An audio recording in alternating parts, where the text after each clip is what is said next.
Circuit 42 would like to thank Pop Culture Paradise, Toy Anxiety, the Spawn Point Gamers Lounge, and Dragon's Lair San Antonio. Hi everyone, and welcome to the newest episode of Geeks4Comics. I am Ian McIntosh with my co-host, Daniel Williams. I'm Dan. And with us we have actor, writer, and the man who walks like a Welshman, Paul Jenkins. Hey, how you doing, guys?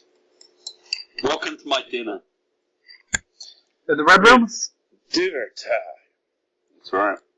I'm eating lasagna. So sorry about that. Should eat the lasagna with, claws or something. Kind of like Wolverine. Chopsticks. Is it lasagna made from humans? That's right. As it should be. Mm. So, for those uninitiated, those who don't know what they're doing in this world of pen and paper and comics and internets, who are you and what do you do? Let's see. I am Paul Jenkins. I am a writer of just about everything. I work in animation, film, television, video games, comic books. I just completed my first novel, and I am a geographically stable serial killer. So I've got all of those going for me.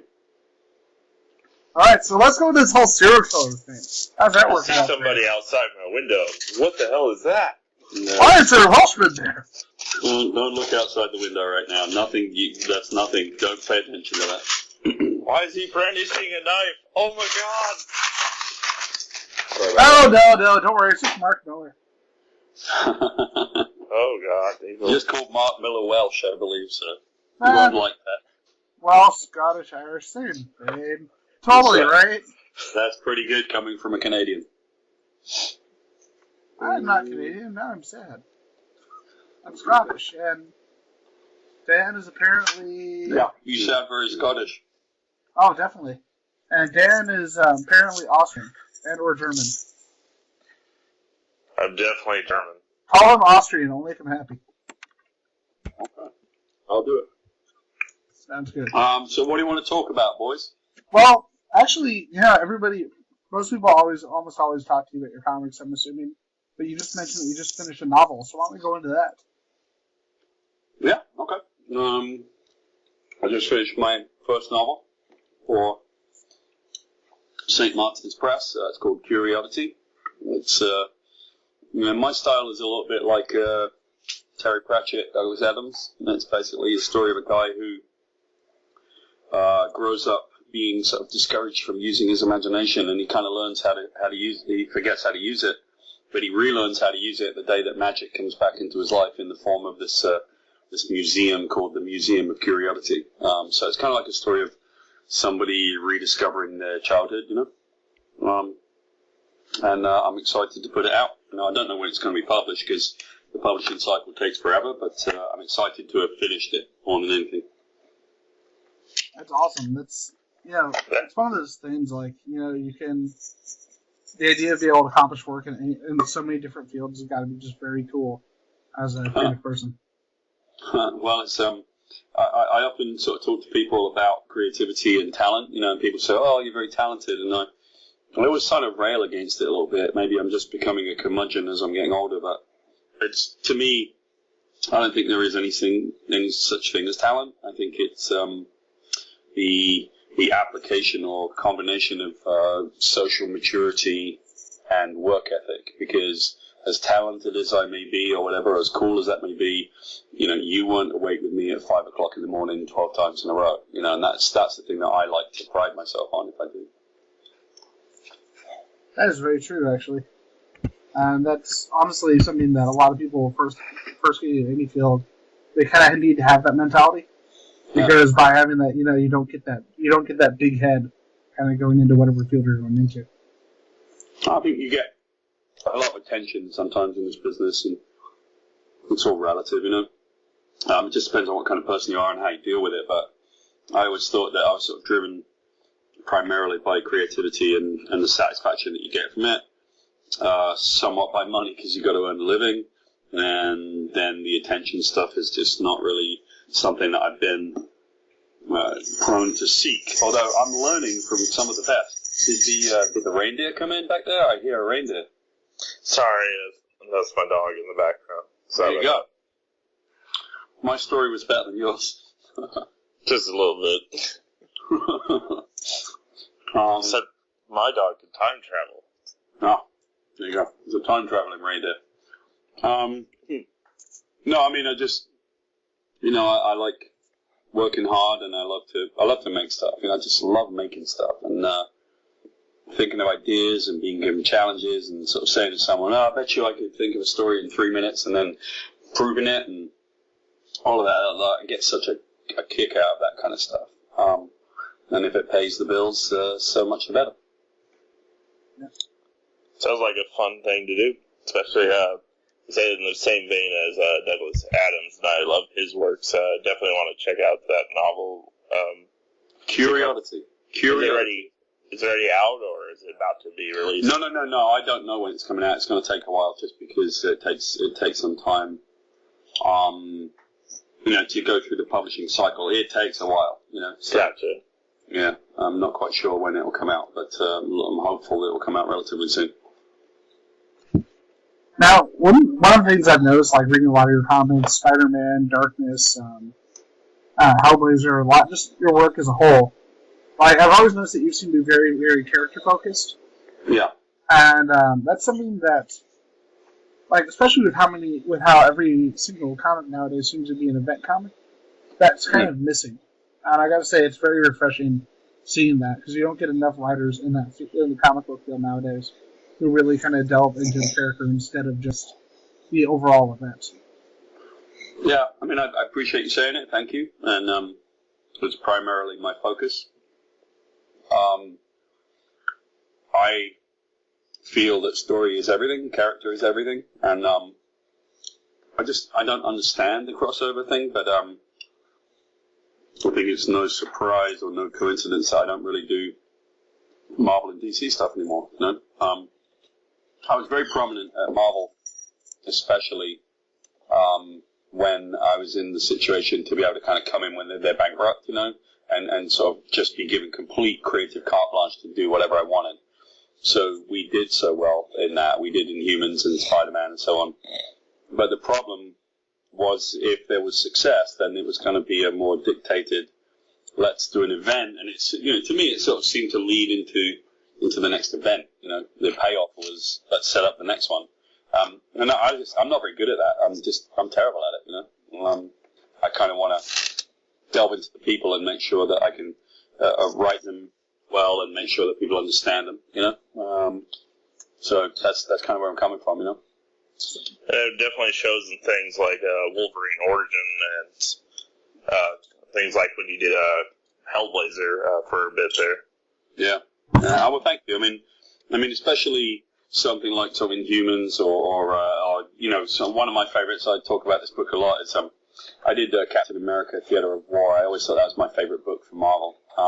It was just a story of the common man and the plight of the common soldier, and it's nothing that seems that special. But I definitely know that when people have read it, I've had a lot of fans come up and just sort of be very emotionally moved by that. There was a... sorry. No, I was going to say that, that's the stuff I always plan now. Now that I'm away somewhat from Marvel and DC, the biggest thing that I absolutely concentrate on, whether it be an all-ages book like we just did with Fiction Squad, which is just one of my favorite books. It is all ages, but truly all ages, meaning kids and grown-ups. And so is Fairy Quest that I did with Umberto. But, you have to go to character. You have to go to story, and they're just really entertaining all ages. And then you can just as easily go to something like Spawn and go, okay, let's go really make something big happen out of that. I actually want to talk about Fairy Quest and Spawn in particular during the interview, mainly because the thing that's interesting with that book is that you and Humberto are obviously extremely established in the comic book field. I thought it was kind of interesting seeing you guys go through a Kickstarter and being able to build a book out that way. I've known for a long time seeing a lot of material and wondering what was going to come of this. What's the history on that book and on Fiction Squad in particular?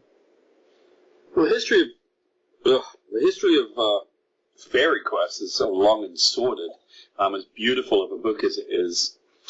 Berto and I had done some work. We'd created it, had a French publisher. They didn't pay the bills. That's the best way to put it. And we had to kind of eat it. We had to rustle the book back. And we always knew that as beautiful of a book as that is and as successful as it's been, it was never going to find an audience. It wasn't going to come through a mainstream publisher, you know. It was going to be something that we made. So we put it up on Kickstarter, and we really were the first prominent comics team to just like literally lay it all out there and say, like, boy, I hope you fund us, because we're going to look really stupid if you don't. We asked for a lot of money, you know. We asked for $60,000, and but we needed it.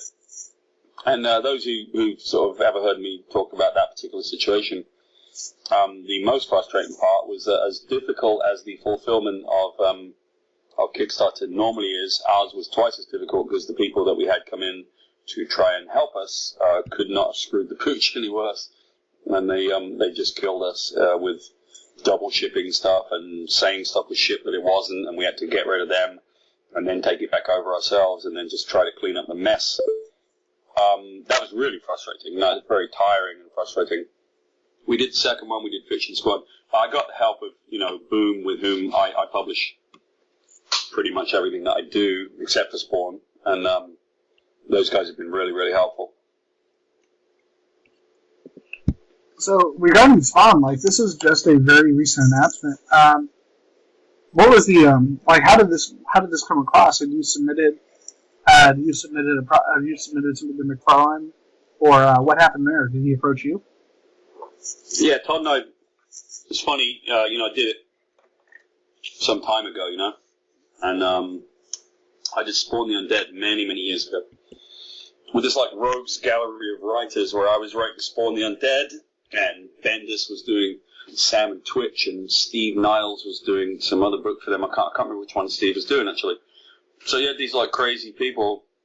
You know, we were just about to hit really big with the Inhumans and the stuff that we did at Marvel, and but in those days we were all working with Todd, and you know, after all that time, I got connected back to Todd through a mate of mine who's a great artist, John Boy, and we had had a discussion, but I didn't think that I could do it. You know, I didn't think that I would be able to get to it. Couldn't really work out a contract, actually, and I'm not very difficult in terms of like trying to work out contracts, but it was like a timing thing almost, and I just couldn't do it.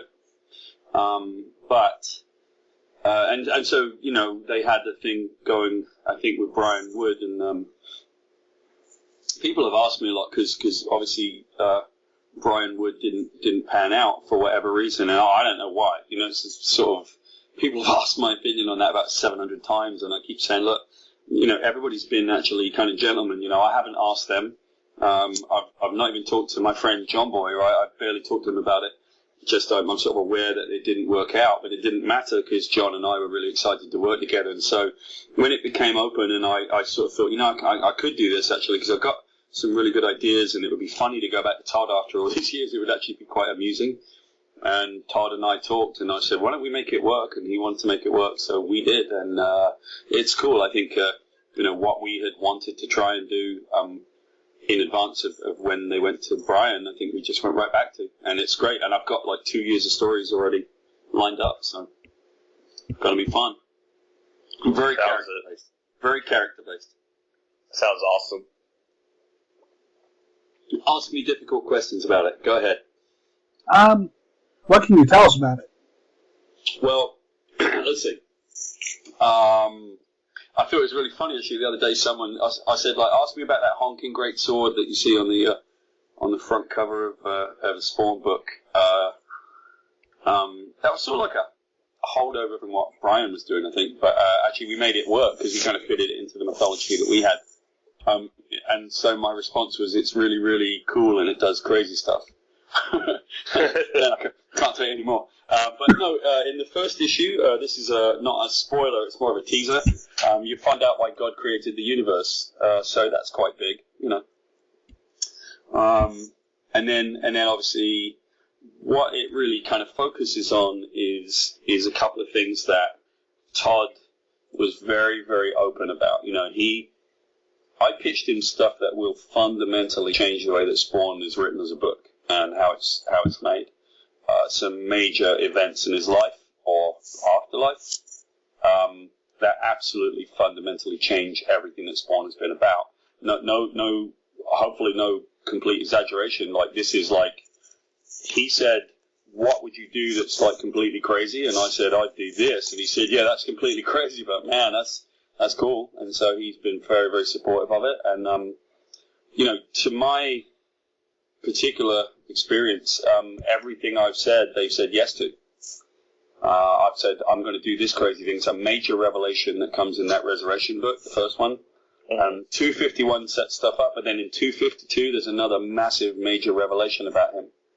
And so, we got a bunch of stuff planned that will change everything about Spawn. Sounds like I need to double check my subscriptions. Well, I hope so, because, fundamentally, it's a little bit like when I was writing Spider-Man. Actually, I spend more of my time writing about Al Simmons than I do writing about Spawn. That's actually really cool to hear, because, especially with you saying, with him changing, with you bringing a lot of new elements, and a lot of things that really haven't been done before in regards to the storytelling for the character. Yeah. Because I've always liked the Spawn character, but to be honest, the pacing, like the kind of pacing that the book has had for such a long time, it just feels almost overtly paced. To the point where it's like, okay, we should know this. This should be resolved. This should have been resolved that many issues ago. And so to have you starting as big as you are with such a major revelation regarding why God created all of this, that's what I feel Spawn has been missing for a long, long time. Yeah, I think the thing is that I'm aiming to do with it is, why did God create people? And then God, you can find out, and you'll go, wow, and it kind of makes sense actually if you think about it. Hopefully, right? And then here's a character. I think that there was a particularly difficult thing to do with that character, which is he's always been sort of contemplating his name a little bit in hell or heaven or wherever he is, inside his suit. Yeah. And I said to Todd, I want to know who that person is. I mean, the most popular issues of Spider-Man that I wrote years ago were all the ones that were primarily focused on Peter Parker. Especially this issue that people always come back to, and I talk about often in interviews, that was around about a baseball game, where basically Peter goes to a baseball game and with his Uncle Ben, and that particular issue had barely one picture maybe of him in the suit. It was all about a little boy and his granddad or his uncle going to baseball games. It was very real, and people loved it. That's kind of what I want to do with Al Simmons, to tell the story of his life. Definitely pulls on the heartstrings, a story like that. So it's kind of good to see some heroes more humanized instead of just being that superhero. It's like, well, what about the other dynamic?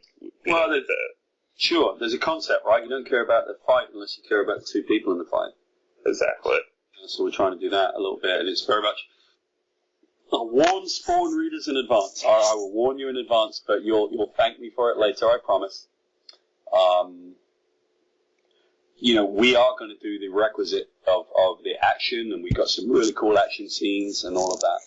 But there's a 2-issue story I'm going to do that again fundamentally changes the status quo with him. That is not a massive Spawn story. It's not geared around the Spawn persona. It's literally the story of the kind of what if for Al Simmons. What if it had all been different for him? So primarily that's the focus. So I wanted to tell you, as an aside, there was a particular Spider-Man issue. It was issue number 14, I believe, of Spectacular Spider-Man. Mm-hmm. And it was a painted issue. It was done by you and Paulo Rivera. And it's about this. It was the one about the boy about the young man who was disabled, and he sat on his rooftop and he would see Spider-Man fight every day. Yeah. And there was a friend of mine in college. He was severely physically disabled, but he was really, really smart. And the people who knew him, they treated him like an everyday person, but you'd always get that one person who didn't know him that was just really condescending to the point where it was just ridiculous. And I loaned him that particular issue. Mm-hmm. And he had never really read any comics before, and I loaned that to him. And he told me, he got back to me about 2 days later, and he told me that book was absolutely beautiful. Awesome. Well, that makes me feel great. I mean, that's that makes me feel wonderful, because that I know which one you're talking about. Obviously, it was with Paulo Rivera, and the kid has cerebral palsy in the story, and he sits on his rooftop, and he watches the world go by. But he has this thing where he says, as much as I'm like stuck in this chair and all of that, I can imagine, I can think. And one day he gets this front row seat to a battle between Morbius the Living Vampire and Spider-Man. And it had one of my favorite lines that I ever wrote in it, because at a certain point Spider-Man comes back after beating the crap out of Morbius. And for whatever reason, on a whim, Peter Parker takes his mask off and shows his face. And the boy in the chair, the boy with cerebral palsy, says, I realized at that moment he had the weight of the world on his shoulders, and I felt sorry for him. So you have the person with the disability who felt sorry for the person who was not just fully abled, but like superhero abled, But it was about life, and it was about who you are and what the burdens that you have. We also put a part in that story that I thought was very real, or I hope it was, where the kid in the chair kind of admits, I was being kind of an ass today. I was kind of misbehaving. And we had a few people try to write in and say, how could you have the person with cerebral palsy misbehave and be not the hero? And I just thought, that is the fundamental point of that story. He's a person. It's not if he's a hero. It's that he's a very real, rounded person, and that's really what hits a chord with people. I really need to pick up Spectacular Spider-Man. I don't think I've had a chance to read that series personally. So that was definitely a favorite. There's actually another favorite in that particular area. In Spectacular, we did a story about the heroes all going and playing poker once a year, and then they all play for like $20, and the winner gets to give it to the charity of their choice, because they're heroes, they're good guys, right? And Kingpin shows up with a bag full of money and says, I'm going to give this money out to you, and then I'm going to win it back, and then I'm going to take your $20. I'm going to buy myself a Cuban cigar with it. And he's just like mean. But poker seemed to be the perfect way of sort of expressing the battle between good and evil and strong and weak and all of that, And we had some great little jokes in it, like Doctor Strange was like the world's worst poker player. It was awesome. That sounds amazing. Like I said, I definitely need to pick this up. There was a particular series, and I don't know if you remember the podcast, the Fanboy Radio. Yeah, absolutely, yeah. When you were on, I actually called in, and cool. I had mentioned the agency. And I remember you saying that just for the fact that I had read that somebody had read that book to give that man a prize, and they thought you were kidding. And then they actually ended up sending me some free anime DVDs about 2 weeks later. Awesome. The agency was always a favorite, just because it was a cool little story. I wish there was one regret on that. We were gonna end it on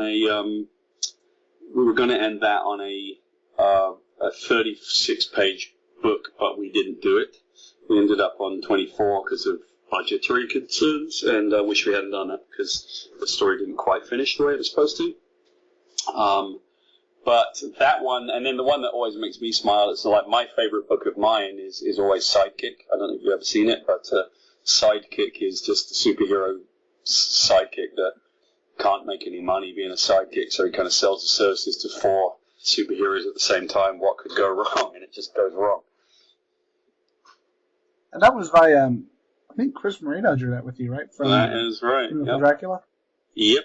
Chris and I are great friends, one of my best friends in all the world.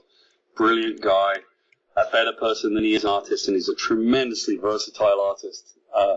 Chris is just one of the best. And Chris and I, we can get on the phone and laugh for just hours on just crazy stuff, especially Sidekick. Sidekick can make us happy. So, if anybody's never picked it up, I urge you to pick that book up. It's one of my favorites. And I knew we'd done something great because the year that it came out, we were in San Diego Comic-Con. So one of the things that's kind of funny is when you do comics, it can happen that you have to go to the restrooms, right?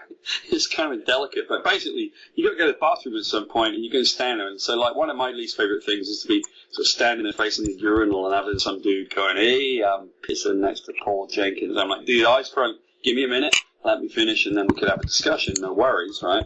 But I went into the bathrooms that year when Sidekick came out, and I remember these two kids that were sort of standing at the urinals, and they were talking to each other. How funny! Here's Chris Marino. He's going to say hi. Hold on one second. Here's Chris Marino calling me. He's going to join in this. Hold on. Hey, Chris. Chris, I'm putting you on speaker. You hear us? Yeah, so you're on a podcast. We're doing a podcast right now. Say hi, Chris Marino. Hello. Hey, Chris. Hey.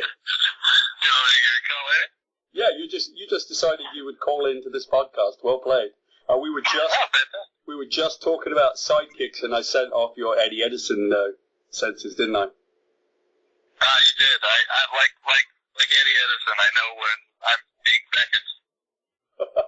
Well, there you go, everybody. The artist of Sidekick, Chris Marino, called me anyway. Chris, I'll call you back in probably half an hour when we're done. Sounds good. Sign out like a sidekick. That's right. Justice never sleeps. Justice never sleeps. All right. See Awesome. That was an awesome little cameo right there. So that was Chris Moreno, everybody. Artist of all the things. Buy his books right now. Yeah, he knew that I was saying nice things about him, so I set off his senses. You said my name. I must come in. That's it. That's Chris. No, Chris and I love Sidekick, and we have another project that we're going to do at some point that we're just completely in love with. I'm going to, I don't know, once you put out your podcast, but even if you don't do this, when you put out your podcast, I'm sure that you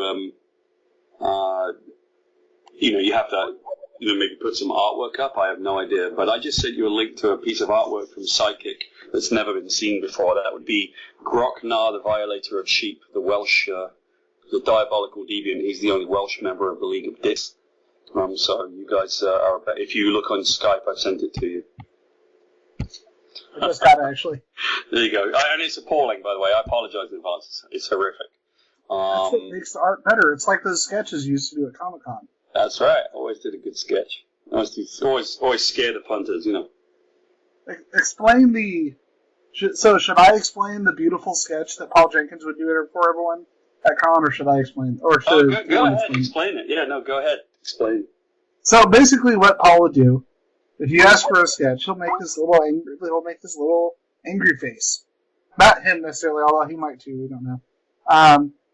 And it will say something where, if you know your British slang, you know exactly how you're being insulted.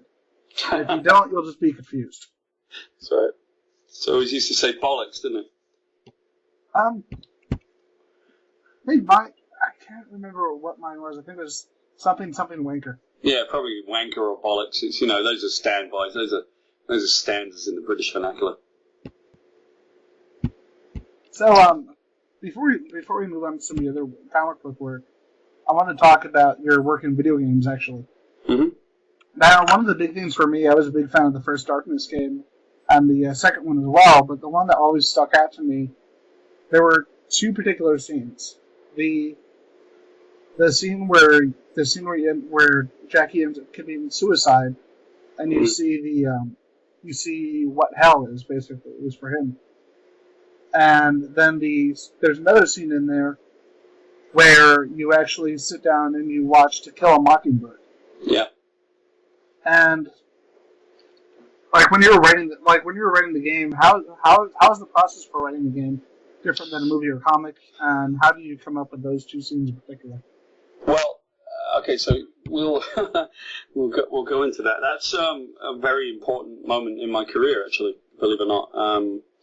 I was working on the game. I was the approval for the game because, I was representing Top Cow, who was the licensor, And we were over with the Swedish developer. They're great people. They did the Chronicles of Riddick game, Starbreeze.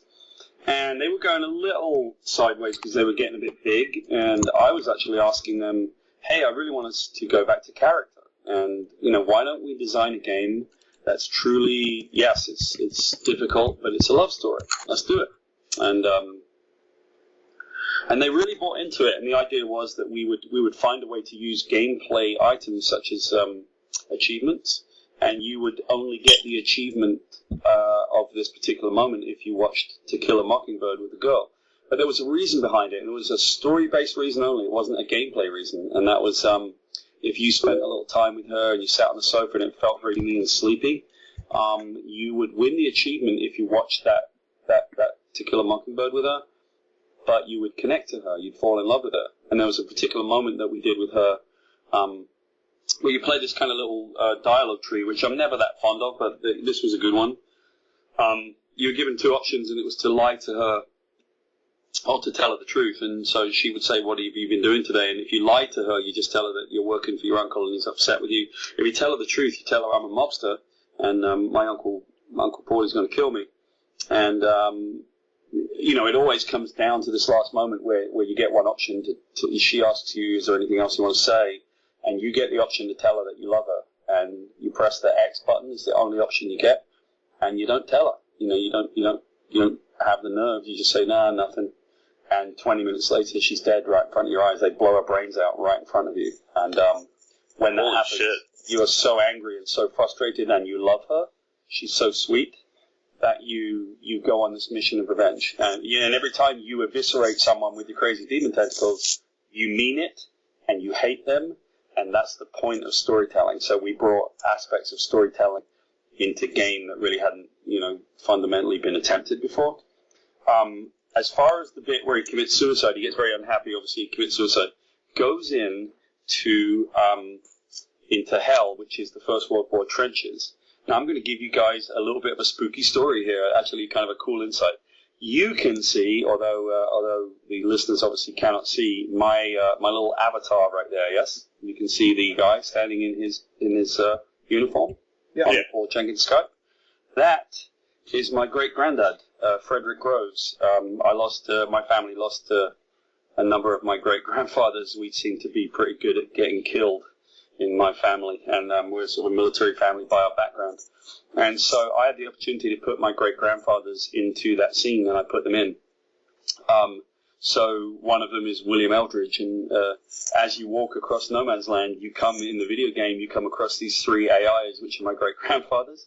And Bill Eldridge walks up to you and says, hello, my name is William Eldridge, First British Expeditionary Force. And it was so cool, because I made him, and I made him live. And I got a chance to kind of interact with him. And it was incredibly emotional for me, funnily enough. I walked over the trenches, and I'm like, hello, Grandad, how are you? It's just the craziest thing.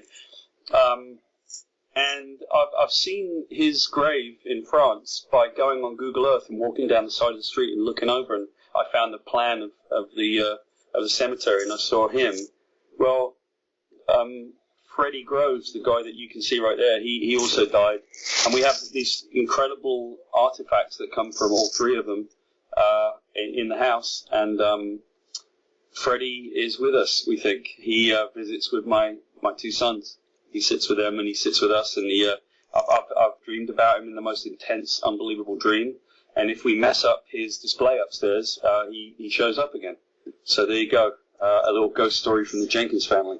That's pretty spooky, but the fact that you have it in the game is also pretty cool at the same time. A good way to kind of give a shout out to your history. That's pretty absolutely. Well, war and military stuff is huge for me. I love writing about it, and I always find it really meaningful. The coolest thing is that Freddie came to visit me in a dream one time, and it was the most unbelievably powerful dream. But I know what he looks like. I know exactly what his face is like.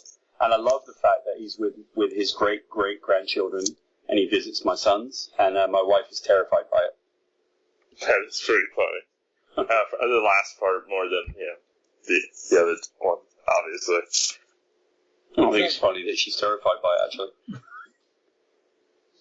As somebody... That's what I was trying to say.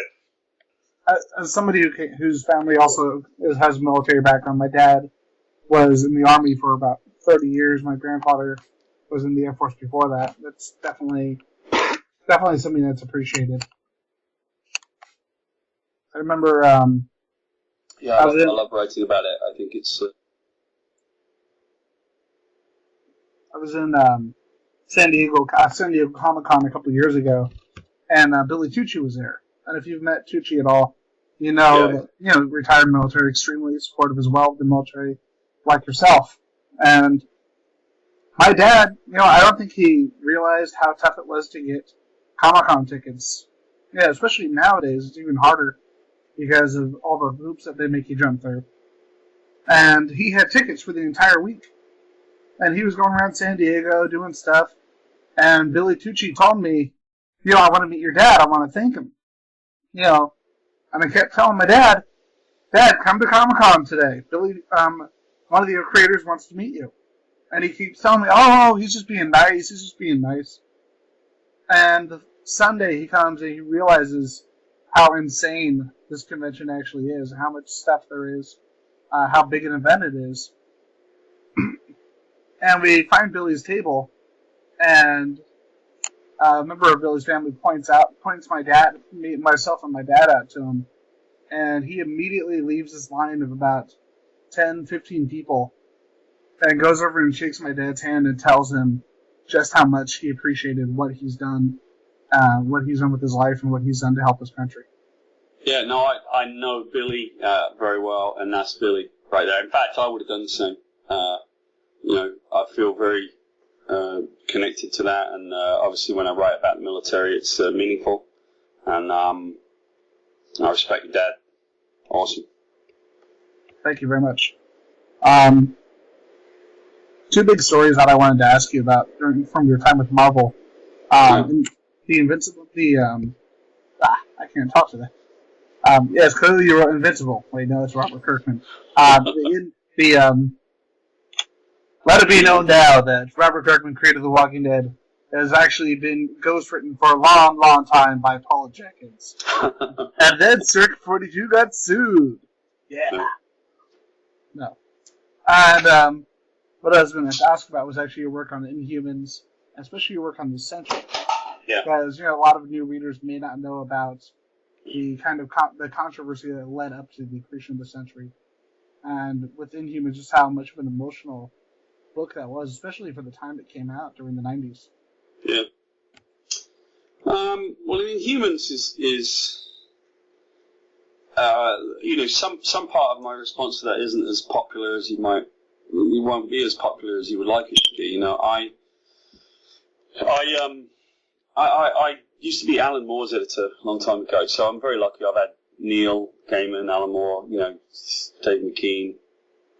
And I had a chance to sit with Alan a few times when I was his editor, and I found out in the craziest way that, number one, I write the same style that Alan writes, and I use the same techniques that he does, and that's kind of interesting to me. I'm not a wizard by any means, but I do use some of his techniques. And I found out, just by talking to him, that he was so much like me. People would talk about Watchmen all the time, and he'd say, I don't know, Paul, it's just another comic book. To him, it really was, right? He understands the significance of Watchmen, but it's by no means his magnum opus. It's certainly not. It's okay, because so many people respect it for when it came out and what it was and how it said and what kind of message it had. But, he was sort of over it at that point because it was what's next. And I actually so completely understand that. I am very proud to have written Inhumans. I think we did a really good book. I was really surprised when people said, oh my God, this thing defines a generation. And it was, it really was. I do understand that it was very instrumental in helping sort of lay the groundwork for Marvel to come out of bankruptcy because of what we did with those few books, and that it won the Eisner and they hadn't won one for a long time. But it's another book. I've got plenty of books that I could point to that I love or I'm not happy about, and some that I'm frustrated that I didn't do as good a job as I wanted to. So Inhumans is up there. It was a good book. I did really well with it. But so was the Captain America Theatre of War books, and Sidekick's really funny, and Fiction Squad, and those are books that I like. Right? They're all books that I think are equal. And yet, when the fans found that book, wow, it was like the internet blew in half. You know, like I couldn't believe it. The first issue came out, people were not indifferent to it. They said, "Yeah, this isn't bad." The second issue came out, the one about the kids, and everybody just sort of blew up. Said, "Look at this thing," and I thought, "Okay, great. I'm glad you like it. Obviously, of course, I'm glad." But I never did understand it really. I thought it was a good book. And then, you know, people that know me pretty well know that I have to be at gunpoint to go to awards ceremonies. So, you know, they gave us an Eisner and I didn't show up. Take your award at gunpoint. No, it's like tumbleweed when I get one, right?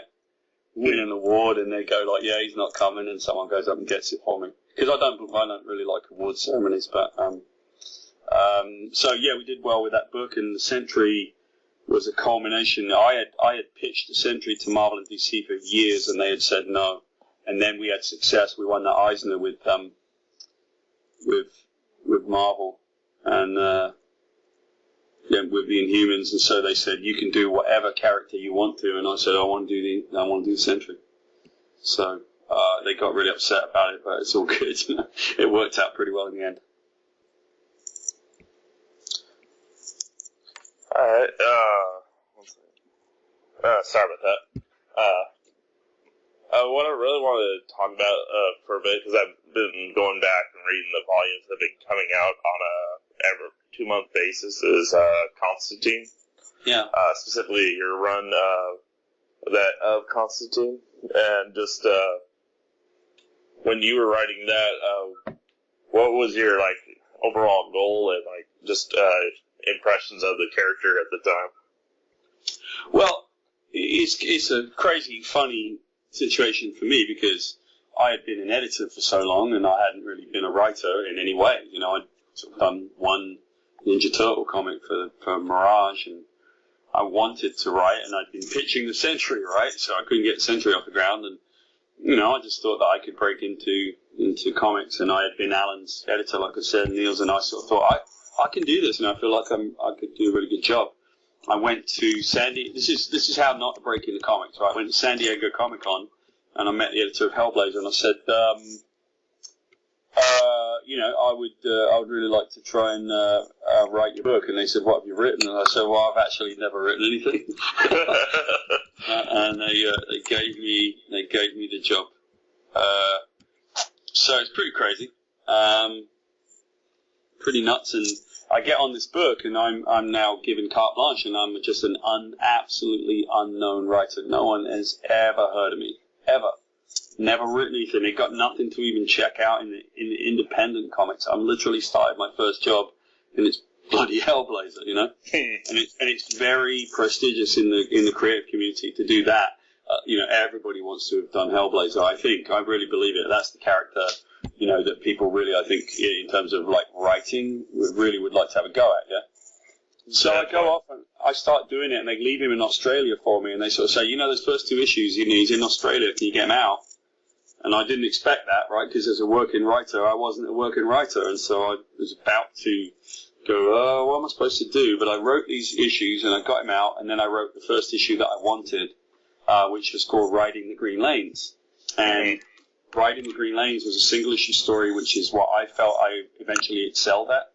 And the single-issue story was about a friend of mine that had just been killed in a car accident. And he had literally only died a couple of weeks before I wrote it. So it's a very personal story for you. Yeah, it was. Very much so. And we wrote it, and it seemed very heartfelt. I think it's, you know, I look at my early work on Hellblazer, it's very much overwritten. I don't need to use as many words. I wish I could take that back, but that was early in my career. But it was a heartfelt story that had a very sad and meaningful ending, and I began to realize what I was good at, you know, early on. I was good at the people. I was good at the characters. I was never going to back down. I was going to write characters first, and then everything else was going to come second. And that's what I learned to do on Hellblazer. That is definitely shown in your later work over the years. So maybe you could probably shed light on this. I know that you wrote Wolverine Origin, Did they ever approach you about doing the second one that came out, or was it more like they were trying to go with new team type of thing? No, they didn't approach me about doing the second one. I think it's just sort of like Marvel and DC sort of ran its course for me and them. Oh, no, really? it's better for me to do that stuff that I did early in Marvel, right? To be given complete carte blanche creatively, right? I'm better at it, and it's better for them. And I think if they come to me and say, well, we want this and you need to do it this way and it's got to tie into this, I always look at them confused and say, I don't think I'm your man, and I'm not that good at that. So primarily, no, they didn't ask me to do Origin 2. I had, though, the best idea for it, better than Origin. Well, I had the idea for it that if I told you, no, I can't tell you because I always feel like one day I might do it, but man, if I'd have done the idea that I was going to do, and I think it went a little sideways in the sense that mine was just back to character again, but there was going to be a major revelation about something that's huge in his life, and unfortunately we didn't go that way. Yeah, I would have loved to see that, but just from your description, especially with how much I loved the first one. I paid up the second one only because I was like, okay, maybe it's more from you. And then when I found out it wasn't actually with you, I was kind of disappointed. I heard it was actually pretty good, though. I haven't read it yet. I mean, that's the hope, right? Is that, just because I didn't write that, my hope would be, I love success, right? I like things that work out. And in sports, for example, if I watch American football, I like the Colts, right? A good team. We've got a great quarterback. And our enemy is supposed to be the Patriots. But, I like Tom Brady, right? He's a great quarterback. Why wouldn't you like it? I like things that show success. And so if they did a good Origin 2, I'd be the first to applaud and go, great, awesome. I'm glad they did a really good one and they didn't mess it up, Definitely. So let's talk about the greatest character that you've ever been involved with. The most serious, impactful, and the character that most of our listeners won't know about. Eyebrow Tuna. Oh my God, where did you get that from? I remember the column that you used to do for Newsarama.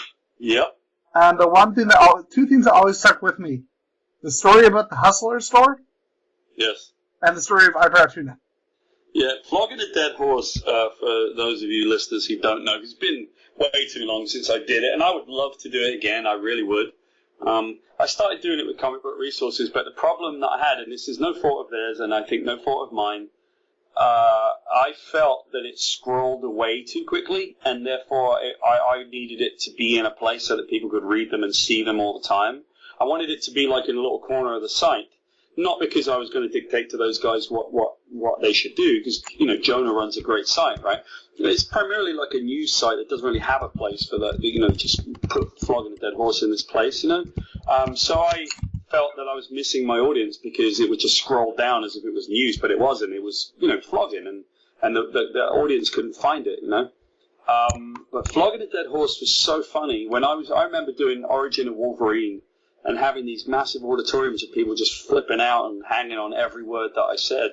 And virtually every question was not about Wolverine. It was like, hey, Paul, how's your cat feeling?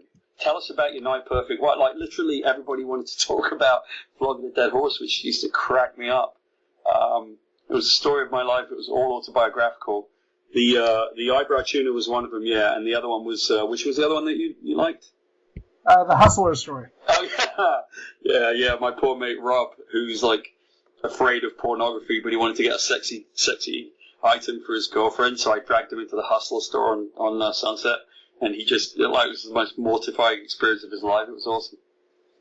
Did it turn out that, you walk in and all of a sudden this, alarm went off, and he was, the 100th customer or something like that? Well, I said it might as well have been. I mean, poor Rob, he didn't want to go in, right? He's like, I'm not going in the Hustler store. I'm like, what could go wrong? And so there's a few things I didn't even realize just about the Hustler store. Number one, virtually all of the girls working in there, at least at that time, were all porn stars, right? So, they're pretty voluptuous and barely dressed, and Rob's a bit of a prude, and he wasn't really sure how to deal with it.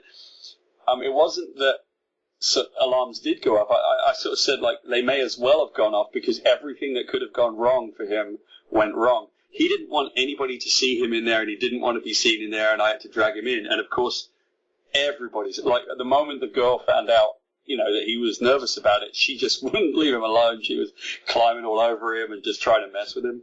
But they were filming an MTV reality show in the store. So Rob and I ended up on TV in the Hustler store, which just cracks me up, because the last thing he wanted to do was be seen, and he got seen by a television audience. It was awesome. Sounds like an amazing story. Yeah, we had loads of them. One of the things that was great, I'm going to get back to that. We used to have this ongoing thing called the 10 most stupid injuries, my 10 most stupid injuries. I never did get to number one, but if I'd have gotten to it, it's a pretty impressive story. And those of my friends who know me know that it involves a sheep. Wait, you're not Scottish. Welsh. Close enough. That's all right. It's a Welsh thing, yeah. Tell us the story about the sheep, because we gotta hear it.